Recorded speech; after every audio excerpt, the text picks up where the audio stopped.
Good morning. I'm Rick Folabum. Thanks so much for joining us for this special coverage here on ANF+ as we wrap up the Democratic National Convention. Last night, of course, was the big night. Kamala Harris accepting formally the Democratic nomination for President of the United States, giving her big acceptance speech on the final night of the convention in Chicago. Fox News, I'm talking about a place I used to work years and years ago. Atlanta News First political reporter Doug Reardon was there, and he filed this report. Let's take a look.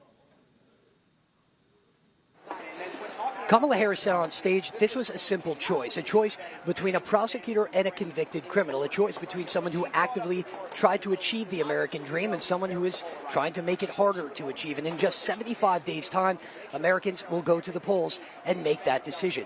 Harris called her opponent, Donald Trump, an unserious man with serious consequences if he were to regain the White House. And the programming on the final night of this convention matched that sentiment. The brother of a Capitol police officer who died on January 6th, women who nearly died because of lack of access to abortion in their state, people who couldn't afford insulin. Harris also told her story of growing up with a single mother, sometimes struggling to get by, but also always being encouraged to achieve high. The vice president also spoke directly to independent and undecided voters who this election will come down to. She promised to be a president who, in her words, leads and listens and brings common sense to the White House. And on policy, Harris also promised to end the housing crisis and create a tax cut for middle-class residents. Signing off from the Democratic National Convention, Doug Reardon, Atlanta News First. All right, that was our Doug Reardon who was there. CBS correspondents also filed a report using a little bit of the sound from Vice President Harris's acceptance speech. Let's take a look at that. A historic night in Chicago as Vice President Kamala Harris accepted the 2024 Democratic nomination for president. America, we are not going back. Harris vowed to create an opportunity economy, push for a Middle East ceasefire deal, and revive the failed bipartisan immigration bill. The former California Attorney General also made her case against former President Donald Trump. In many ways, Donald Trump is an unserious man. But the consequences of putting Donald Trump back in the White House are extremely serious. Supporters at a watch party in Harris's hometown, Oakland, say the energy during the speech was electrifying. You tear up because you know how important it is. The theme of the final day of the Democratic National Convention was For Our Future, with the focus on some key domestic issues. We have a duty to care for our patriots who serve our nation. From the military to gun violence. Our losses do not weaken us. They strengthen our resolve. The night featured appeals from battleground state Democrats. Kamala Harris, she gets us. Are we going to fight? Are we going to vote? And a former GOP congressman. I'm putting our country first. There were also musical performances from the Chicks and Pink. Caroline Cummings, CBS News, Chicago. Little taste of last night's events at the United Center in Chicago. Once again this morning, we are very, very happy to welcome Dr. Ben Taylor, who is a professor of political science at Kennesaw State University. He has joined us to give us some analysis down the middle as we examine the events that took place in Chicago, talk about the Republican side of it as well, and look ahead to the general election, which is now coming up very quickly. We are in the home stretch now, just a little over 70 days or so until Election Day, November 5th. Dr. Taylor, thanks so much for being here. Good to see you again. Glad to be here. Happy to be back. So let's talk about last night. How would you summarize things as you watched the final night of the event and the vice president accept the nomination for president of the United States? How do you think she did with her speech, first of all? Well, I thought that the goal of any political convention, presidential election year convention, is to build support for the nominee amongst the party base and then propel the activists who are there in the room out for the fall campaign, and that crescendos with the principal candidate speech, in this case Vice President Harris, getting the nomination for the Democratic Party in 2024. And I think as a general rule, she did a great job last night. If you were a Democrat, you have to be very happy. She talked about issues that are important to the base. She framed herself and her candidacy But I also think that she talked about issues with attention to talking to people who aren't Democrats, talking to independents and moderates who may have been tuning in or who will certainly be tuning into news coverage today and for the next few days and weeks into the fall campaign. And I think that was a real opportunity that they saw to be able to reach across the aisle, as it were, to disaffected Republicans, but certainly to independents and moderates. And they took that opportunity, and I think they did a solid job just as a matter of practice. Did she say anything that you think might change people's minds? Forget about people who were on the fence. Maybe people who have been listening to President Trump, who have been supporting President Trump and who have been listening to him talk about her saying that she was not intelligent, criticizing her level of experience, calling her some of the nicknames that he's tried to throw her way. Do you think that any of the former President Trump supporters watched her last night and maybe walked away with a different opinion? Well, I think some of the goal of this Democratic convention was really to give those folks, those potential soft Trump supporters or Republicans who did not want to support President Trump, Nikki Haley voters, for instance, in the primaries, give those voters an opportunity, give them permission to give Vice President Harris a look. And I think that some of her speech was certainly geared towards that. And I think that so much of presidential politics, there's a lot to make of details, and we certainly want to know the details of what candidates want to do, what their policy platforms are. But so much of it for voters is a feel about how they would relate to this person. The classic, would you have a beer with this candidate kind of question. Right. And I think for Vice President Harris, she has, again, being vice president, we talked a bit about this yesterday, being the vice president is sort of a bad job in the sense that you have an important role in the government and you have a title, but you really have no actual responsibilities. So people think that you have things to do, but in reality you don't. And so it's sort of a thankless job, and it's also one where people don't really know much about that person.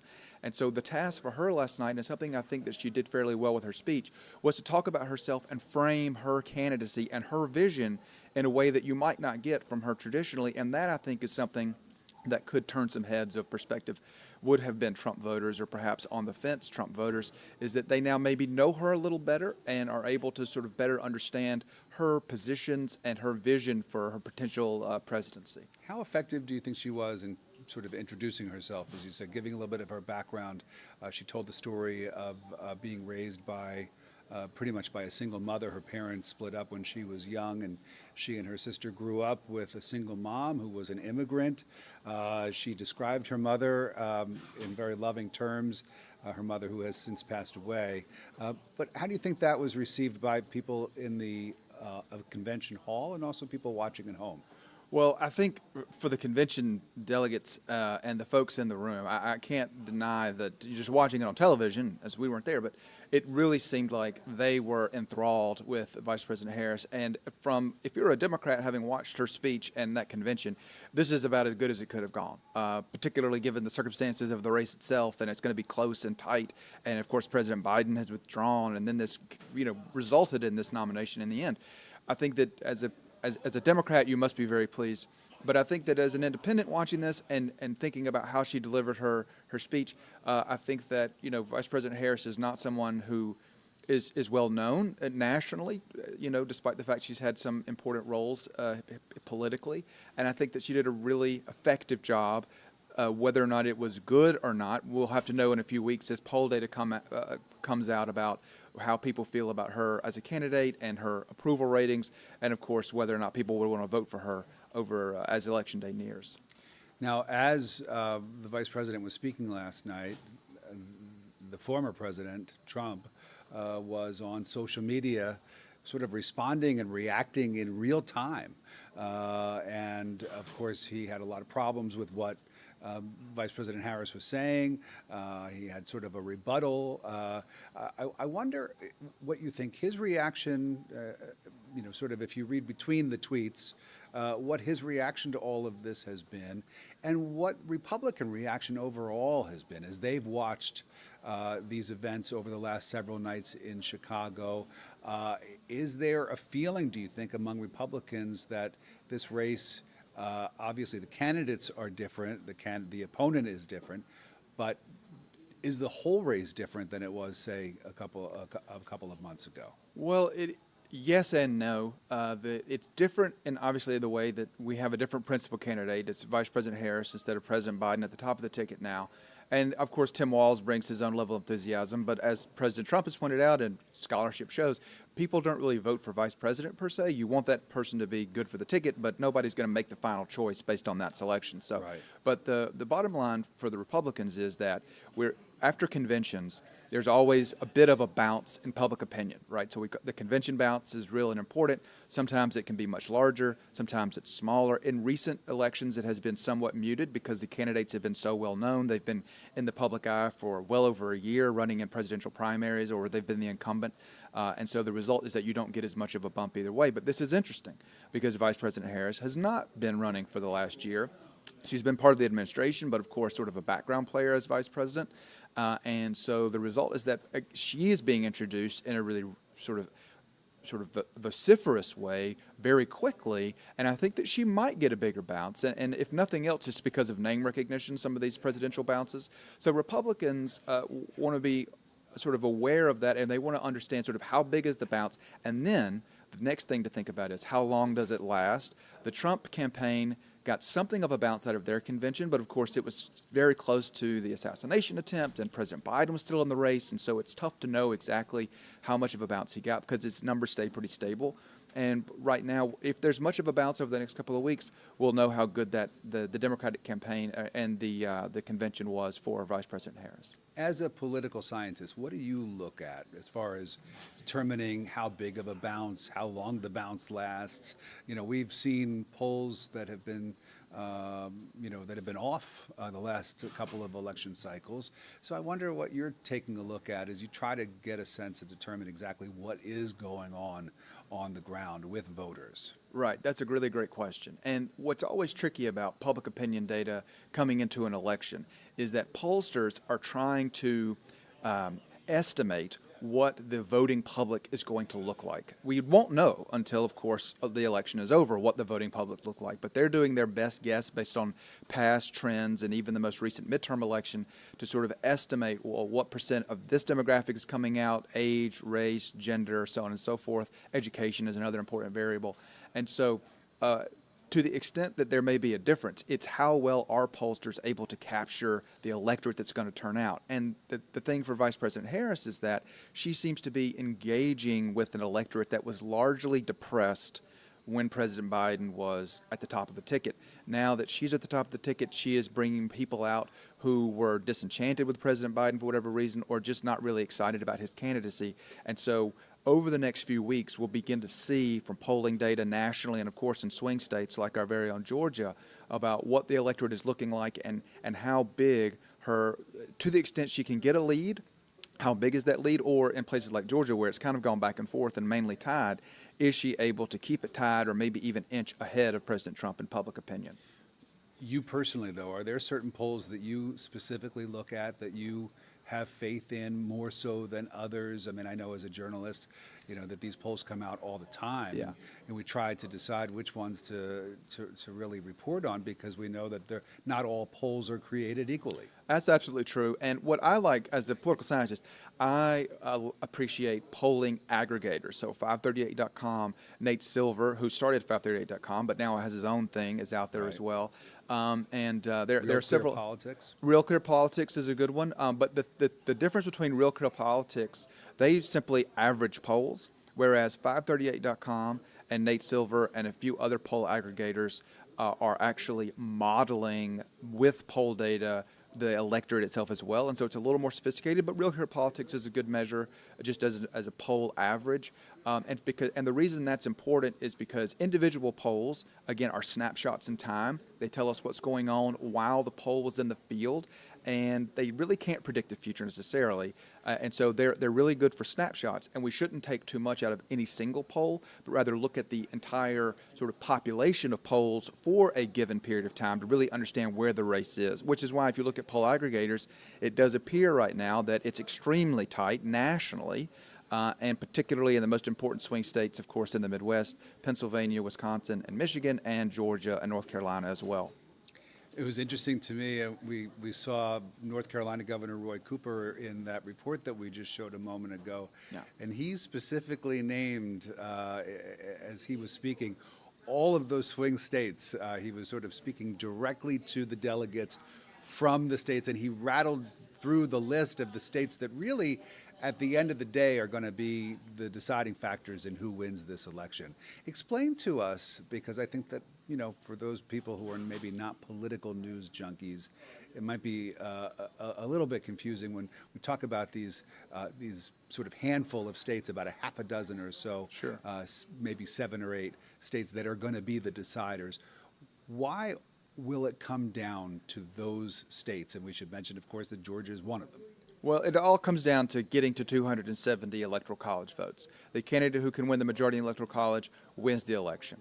And based on the voting patterns of several states, you have some states that are clearly in one camp or the other. California is going to vote Democratic, and Wyoming is going to vote Republican. So you could put some of those in, right? And so those are pretty good to go. So these are states like the Michigans, the Wisconsins, Pennsylvania, Georgia, North Carolina. These are states that have sizable electoral college totals, right? So Georgia has 16 electoral college votes, and we are pretty much a 50-50 state when it comes to voting patterns historically, or in the last few election cycles. It's very competitive.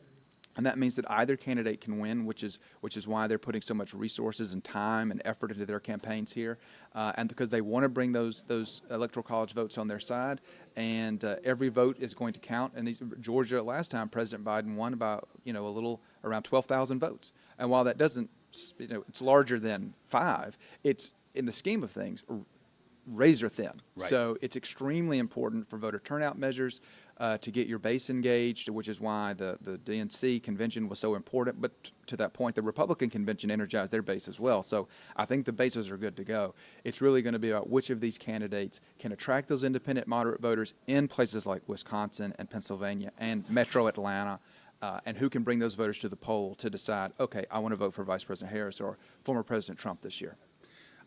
Well, let's talk a little bit about Georgia, and I wonder how closely you were watching the news earlier this week about sort of the realignment of the election commission that has passed some new rules, actually, just on Monday, that will allow different districts around the state of Georgia and the folks who are in charge of overseeing the elections in those districts to raise complaints or to ask questions that could hold up the final tally.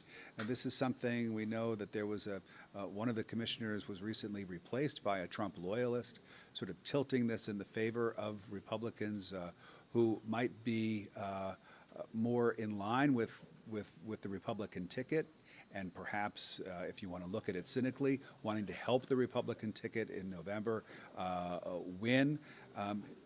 How closely do you think we should be paying attention to these new rules here in Georgia, and what do you think they could mean come Election Day? Well, that's a really good question. And I think as citizens, we should always be paying attention to the things that government does. And this is all the result of some laws that were changed in the legislature over the last few years and have changed the composition of some county election boards and the state board of elections and things of that nature.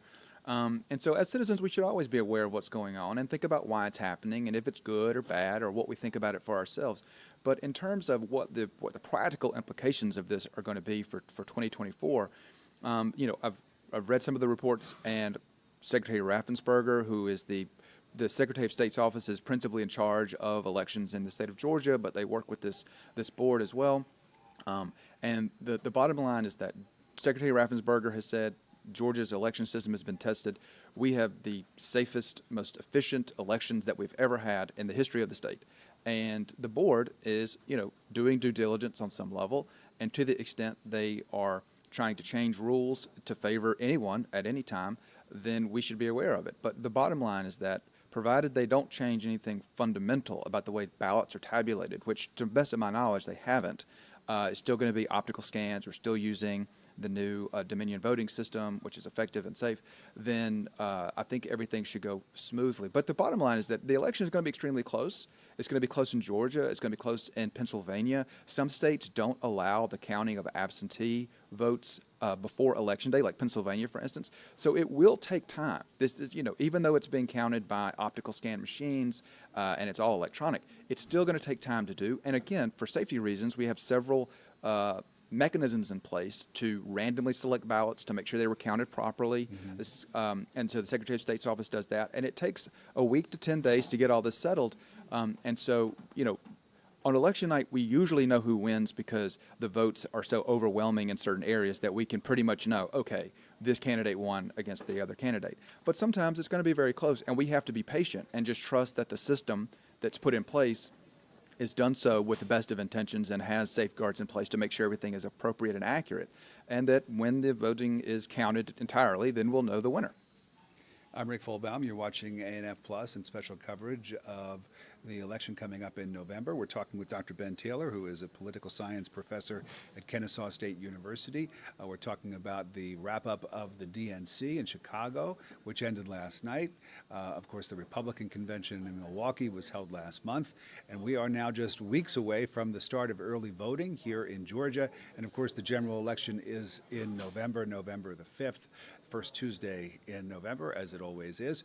I want to stay on the topic of Georgia, Dr. Taylor, and talk about some news that happened over the last 24 hours involving President Trump and our governor here, Brian Kemp. It has been well reported that there has been a bit of a sort of a divide between former President Trump and the governor. He held a rally here not so long ago in Atlanta where he referred to Governor Kemp as Little Brian Kemp. Of course, this all stems from former President Trump's upset that Governor Kemp didn't do more back in 2020 to help Mr. Trump's efforts at that point to contest the election results here in Georgia. Of course, people will remember that former President Trump, wanted the governor to call for a special assembly, a special meeting of the General Assembly to talk about the results here and to raise objections to the vote count. Governor Kemp said that he was not constitutionally allowed to bring the legislature back into session at the time, and he has really been sort of he's been the target of former President Trump's ire ever since. That seems, though, there may be a thaw in that relationship, at least according to what we're hearing now over the last 24 hours or so. What have you heard about that? We know, and what do you think it means overall as we head into November? Well, I think that the fact of the matter is that there's no benefit for either former President Trump nor Governor Kemp in having any animosity between their respective camps. It doesn't make sense for either of them. Former President Trump needs the Kemp people, the Kemp turnout machine that saw him win several statewide elections, including 2 very hotly contested gubernatorial contests against former Democratic nominee Stacey Abrams. And he won the last one in 2022 with some distance. It wasn't particularly close. And so I think that the Trump campaign needs the Kemp folks, the Kemp turnout machine. And, of course, Governor Kemp may want to have a future in national politics, Republican politics generally, but maybe even national politics. So it does him no good to have made enemies with the Trump campaign or Trump loyalist in the party. And so I think this is a sort of a natural situation where both people, both camps understand that it's not doing anyone any good to fight with each other. And of course, let's not forget that Governor Kemp is a very conservative Republican governor, as he often says. And so I'm sure that when it comes to policies, he would like to see the prospective Trump administration policies put in place. So from an actual political point of view, I'm sure this is just Brian Kemp acting on his own political wishes. So the bottom line is that this makes a lot of sense. It probably for a lot of Republicans could have happened earlier. Why waste time on this kind of thing? But nonetheless, it's go time now. The conventions are over. Both campaigns are off to the races to Election Day. So it makes a lot of sense that the Kemp folks and the Trump folks will want to sort of batten down the hatches and come to some accord of, at least not be angry with each other. If they're not going to be friendly, they don't have to be angry. Right. Okay, so Governor Kemp said last night in a television interview, we've got to win from the top of the ticket down. We need to send Donald Trump back to the White House. he said it would be damaging to the country if Vice President Harris were to win.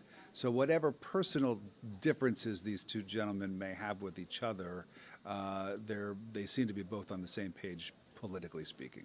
It does appear that way. All right, well, that's something that we will definitely keep an eye on. And another storyline that we're watching today is the news that Robert F. Kennedy Jr. is apparently dropping out, and for all I know, he has made that announcement since we've been here talking over the last 20 minutes or so. But he is ending his independent bid, which was always going to be a long shot, but he has enjoyed some support, and it doesn't take a whole lot of support for a third-party candidate to actually make a difference in a general election, as we've seen in the past, and you can talk a little bit about that. The speculation is that he's going to throw his support behind former President Trump. Talk to us about that, what it might mean for Robert Kennedy to endorse Trump, and what would happen to his supporters, do you think, once he does drop out? Yeah, this is a really interesting development because, the odds that a third-party candidate can win a presidential election are effectively nil. Nonetheless, they can have an important role to play because they will get supporters, and of course people feel disaffected by the two parties, and Robert Kennedy Jr. has a particular message that appeals to a certain segment. It just so happens that over the course of the campaign, where he tried to run in the Democratic primary, the Democrats weren't really interested in that, and now he's running an independent campaign, and now he appears to be about to endorse President Trump. One of the main reasons that I think he's getting out is because, as poll data has shown us, and just sort of if you look at the Kennedy platform, there's much more affinity between the Kennedy platform and his supporters and the Trump campaign than there were among those same folks in the Democratic campaigns of Biden or Harris. So it makes a lot of sense that he's going to endorse former President Trump, just from those affinities right there. And this is really crucial because, of course, he does have ballot access in a lot of important states. In some places he doesn't. That's another issue that he ran into. But the fact of the matter is that in an election that's going to be this close, where you're talking about 10,000 to 20,000 votes making a difference in some of these states, having the Kennedy supporters, even if you assume half of his support doesn't turn out to vote because they want to vote for him personally, and if the other half go to Trump, well, then all of a sudden the Trump campaign is in a much better position than they were when he's in the race. And so that's going to make a really big difference in a very close election. Every vote will matter, and this is going to be good news for the Trump campaign. Couple minutes left in our discussion here, and again, we're so glad that you're able to join us and share your insights with us as we look ahead over the next 70 days or so. Of course, we come out of the convention and both sides are feeling motivated. Both sides are feeling good about their chances. Maybe the Democrats feeling good in a way that they didn't only a couple of weeks ago. They seem to have some momentum going, but certainly we're looking at a very tight race. What do you think we should expect to see, and what are you looking out for now that the conventions are past, the balloons have all been cleaned up, the confetti has all been swept away. Now we get down to the nitty-gritty as we get towards this election day. What are you most looking for? Honestly, I'm looking forward to something that I usually think doesn't matter much, which is the debate. I think the debate in September between Vice President Harris and former President Trump is going to be a really crucial sort of first look at both of these candidates on the same stage together, much like the June debate was for President Biden and Donald Trump. Debates historically are largely a wash in terms of what they do, moving public opinion one way or the other, but this year is different.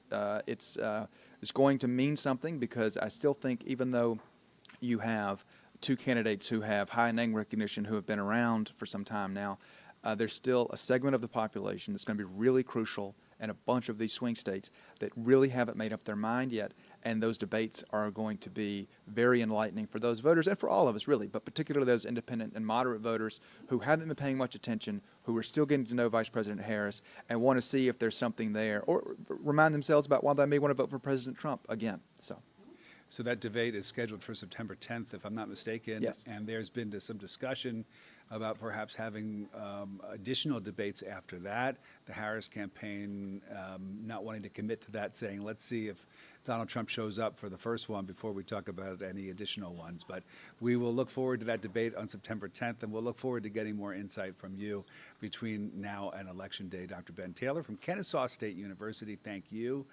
And thank you so much for joining us here on ANF+. We really appreciate it. We're going to be doing more of this as we head towards the election. I hope you'll join us for our coverage on Atlanta News First online and also on your TV. And we'll see you soon.